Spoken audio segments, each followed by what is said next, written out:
안녕하세요. 아르바이트 구하신다는 얘기 듣고 전화드렸습니다. 오늘도 저는 파트타임 아르바이트를 구하는 일로 하루를 시작합니다. 사실 저는 2년째 작은 가게를 운영하는 사장입니다.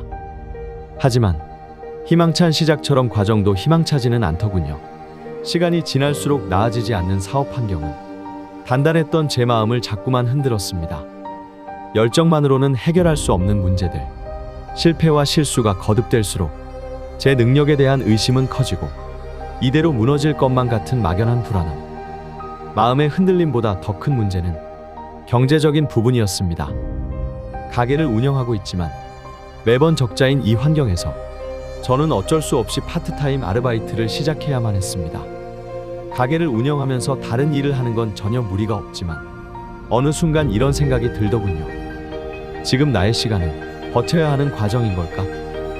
능력이 없는데 붙잡고 있는 미련인 걸까?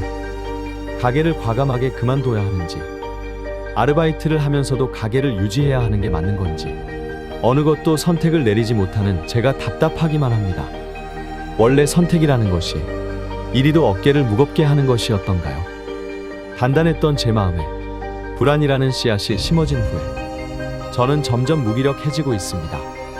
청소, 주변 정리, 웹서핑을 하면서 불안한 시간들을 떨쳐보려 하지만 그마저도 그때뿐.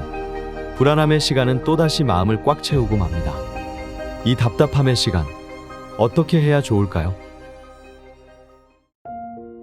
안녕하세요. 순천 마인드링크 밀담에 사연을 올려주셔서 먼저 감사를 드립니다. 저는 순천은병원에서 진료원장을 맡고 있는 정신건강의학과 전문의 정일진이라고 합니다.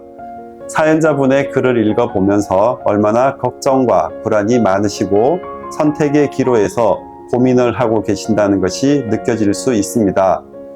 불안감이나 우울감의 문제가 찾아왔을 때 아무런 이유 없이 발생한 것인지, 이유나 환경에 문제가 있어서 발생한 것인지 구별해 보는 것이 도움이 될 수 있겠습니다.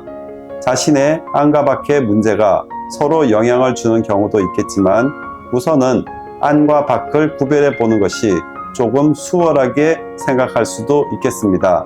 사연자분의 경우는 내면의 이유보다는 사업과 경제적인 상황 등의 외부 환경이 더 많이 영향을 주고 있다고 보입니다.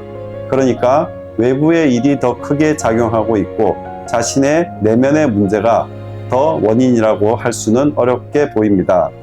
물론 가게의 문제가 본인의 정체성이나 본인의 신분하고 연결이 있다고 느끼실 수는 있겠지만 사실 학벌이나 외모나 경제적 형편이나 그 무엇도 우리 자신일 수는 없습니다. 유머 중에서도 나이가 50, 60, 70대가 되면 인물이나 학벌이나 돈이나 건강이나 다 필요 없다는 유머도 있지 않습니까? 다음으로는 가게 문제를 생각해 보면 가게를 계속하든지 그만하든지는 순전히 개인의 자유에 속한 일입니다.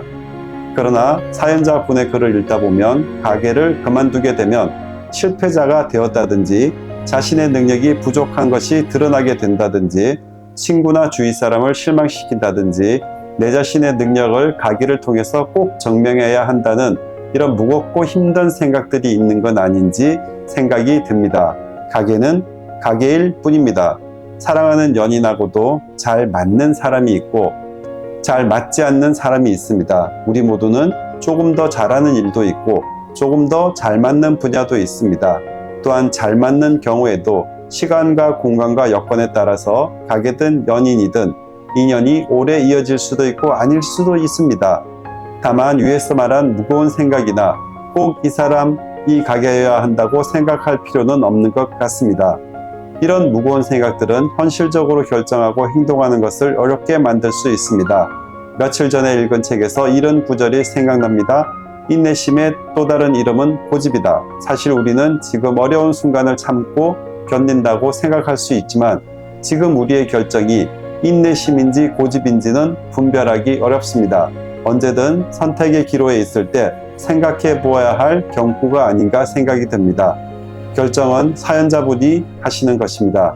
그러나 어느 길을 갈 것인지 고민하기에 앞서 결정을 어렵게 만드는 본인의 생각이나 감정이 무엇인지 먼저 이야기해 보는 것이 필요합니다. 실제로 이런 부분을 정신건강의학과의 선생님들과 이야기할 수 있습니다. 매출이 얼마인지, 들어가는 돈이 얼마인지, 어떻게 하는 것이 이득인지를 이야기하는 것도 필요하겠지만 의사 선생님하고는 가게에 대해서 어떤 꿈과 실망이 있었는지, 가게를 계속하는 것은 무엇이 어려우며 가게를 그만하게 되면 어떤 것들이 두려운지, 그래도 가게를 그만두게 된다면 어떤 도움이 될 수 있는지 등을 자세하게 이야기해 보아야 합니다. 방에 불을 켜기 전에는 모자인지 유령인지 분간이 어렵지만 불을 켜면 확실해진다는 글이 있습니다.